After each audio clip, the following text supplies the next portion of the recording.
大家好，我是貓盾，今天我們來聊星落的開局自選要選哪一位。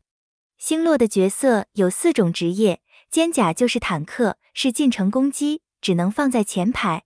肩甲一定會優先攻擊站的最近的敵人，一般都是用來吸引火力，頂住敵人進攻用的。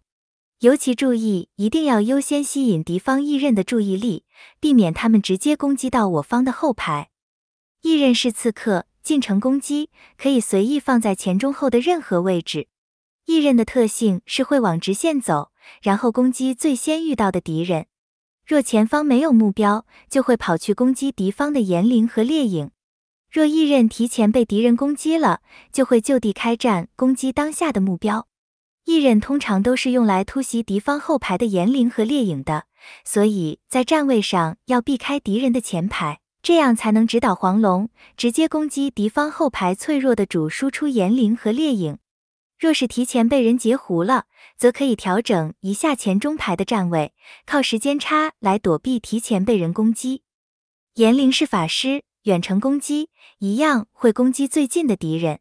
這個職業多是輔助、奶媽，當然也有少數是能輸出的，比如鬼魅就是其中一個主輸出的岩稜。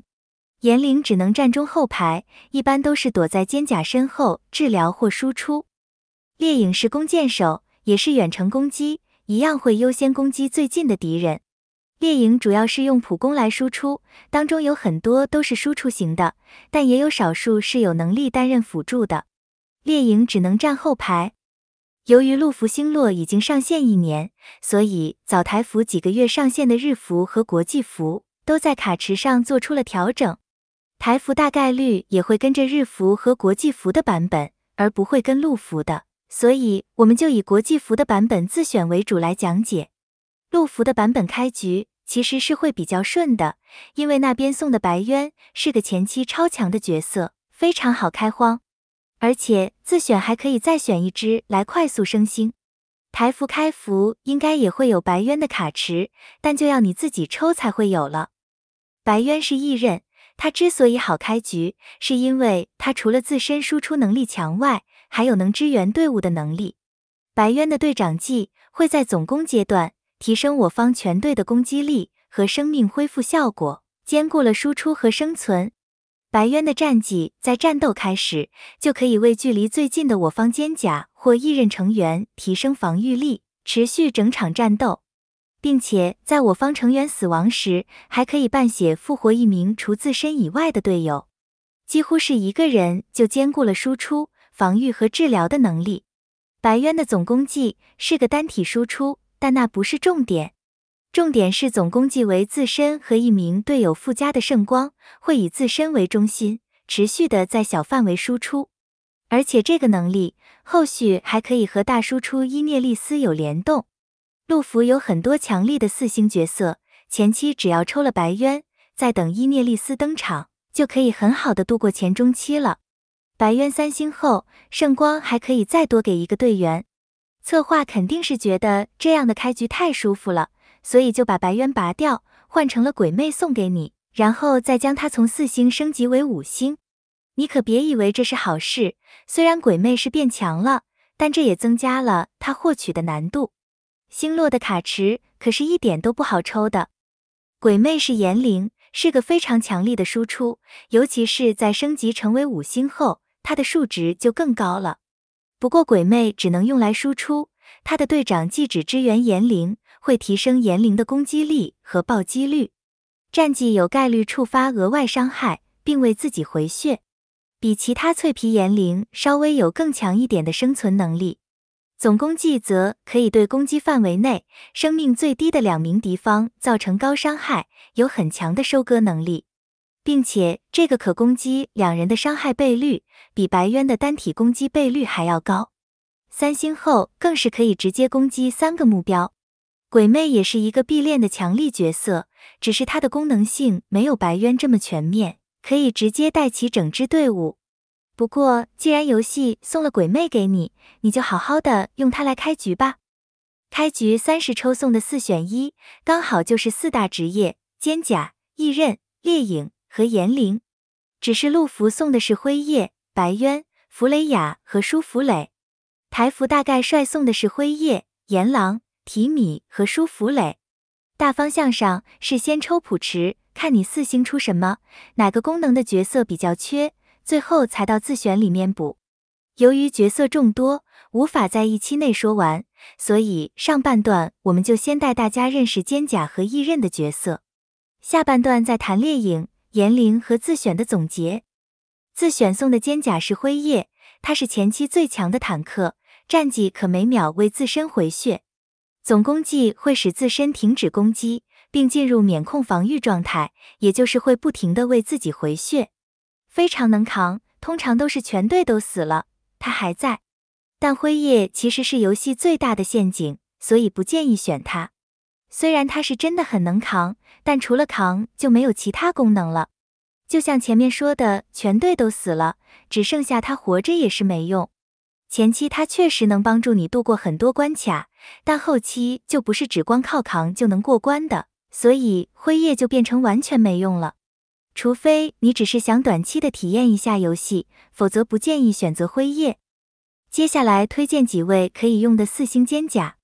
第一位是傑西卡，他本來是4星的真神，但國際服也把他變成了5星。雖然更強了，但問題是你抽不到，所以這是個附加強，反而讓你少了一個可以開荒的好用4星角色。傑西卡的戰績，生命每降低 40% 就會石化2名敵方，最多觸發2次，3星後可以觸發3次。總攻擊還可以使異刃基礎攻擊力提升，合為異刃回血。本來傑西卡是可以搭配白淵的異刃體系來開荒的。但現在一切都變得困難了，白淵和傑西卡你都得在5星池裡撈，或大池裡撈。艾莉亞因為傑西卡榮升5星，所以她就成了4星最好用的肩甲，你看看她那得意的樣子。艾莉亞其實是個副坦，她的戰績可以每5秒就為生命最低的2名肩甲補血，一般一隊就只會上2個肩甲，所以剛剛好。總攻擊可以對單體造成傷害，並使敵方防禦力降低。3星後，自身首次低於半血，會清除一個負面狀態，並給自己添加一個免傷。3星前沒有減傷，是他的缺點。另一位是龍舌蘭，也是前期開荒的好用角色之一，可以用它來擔任主坦和艾莉亞搭配。沒有5星肩甲，前期就靠他們倆了。龍舌蘭戰技能增加自身防禦力，總攻技能對敵方單體造成高傷害，並隨機嘲諷4名敵人。3星後還可以提升免傷。龍舌蘭比其他肩甲好用的地方，就在於它是有輸出能力的，只要早點把敵人幹掉，就可以減輕防守的壓力。再來還有軌跡，它的戰技會在開場隨機觸發其中一種效果，提升閃避，提升防禦或每秒為自己回血。總攻擊可以使單體眩暈。如果以上的都沒有，再給你2個選擇。羅賓，但他3星才有免傷，戰績也要低於半血才有反傷。羅賓只有在總攻擊時才會有防禦提升，而且可以造成範圍傷害。它最大的優點是總攻擊的冷卻時間超短，所以可以靠不停的釋放總攻擊來提升防禦，維持生存，順便打範圍傷害。最後一個選擇是3星的賽格利特，他的技能組其實很好，只是敗在3星的體質。戰績可以增加自身防禦力，總攻擊是範圍輸出，並有小概率眩暈2秒，3星後會再提升2秒。如果你真抽不到其他更好的肩甲，你也只能先用着它們了。再特別推薦一位偏輔助的肩甲，雷米。他的戰績會使自身獲得反傷，普攻一定次數後可以降低敵方防禦力。總攻技能使敵方攻擊力最高的1名異刃、炎靈和烈影攻擊力降低，屬於對策卡，後期有需要才練。自選送的第2位是異刃、炎狼，戰技能降低單體攻速，總攻擊是個單體高傷，並且還可以眩暈敵方，是前期非常強力的輸出。如果你沒有5星異刃，自選就可以拿炎狼。但如果你是有打算抽白淵的，那麼炎狼可以先放一放。星落一個隊伍可以上8個人，最多會需要3隊，也就是24人。所以即使有了白淵，炎狼也可以上場。只是一刃的需求不高，一般一隊只會上一支，最多2支。所以還是可以先看整體隊伍更缺什麼職業，再來做決定。接下來推薦幾個好用或能用的4星一刃。第一位是機馬，前期開荒的好用一刃之一，如果你缺單體輸出的，就練它。如果你已經有更好的一刃，比如炎狼和白淵都有，也可以不練。它的普攻會附加木屬性，持續傷害。戰績會提升基礎攻擊力，總攻擊會提升攻速，就是一個用普攻來速刷的一刃。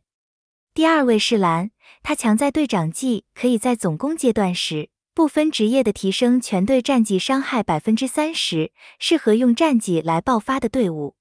藍是個專門用來打群體的一刃，它的戰績會使普攻就可以觸發3種群攻，一種是直線，一種是圓形範圍，還有一種是隨機4人。它的總攻擊更是會對敵方全體都造成傷害。第三位萊克西，他是個很強的輔助，也很推薦練起來。隊長技會在總攻階段降低敵方全體炎靈和烈影的防禦力，可以加速我方幹掉敵方的主力輸出。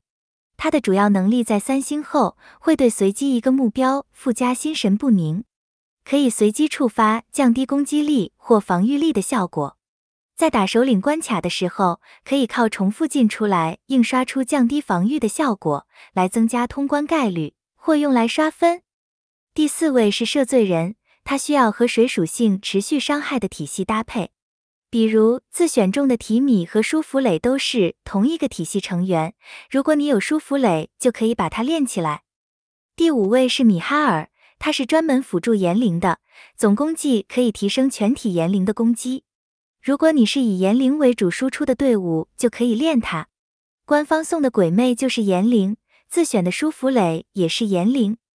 最後一位是莫妮卡，實在沒有可用的，就只能練它。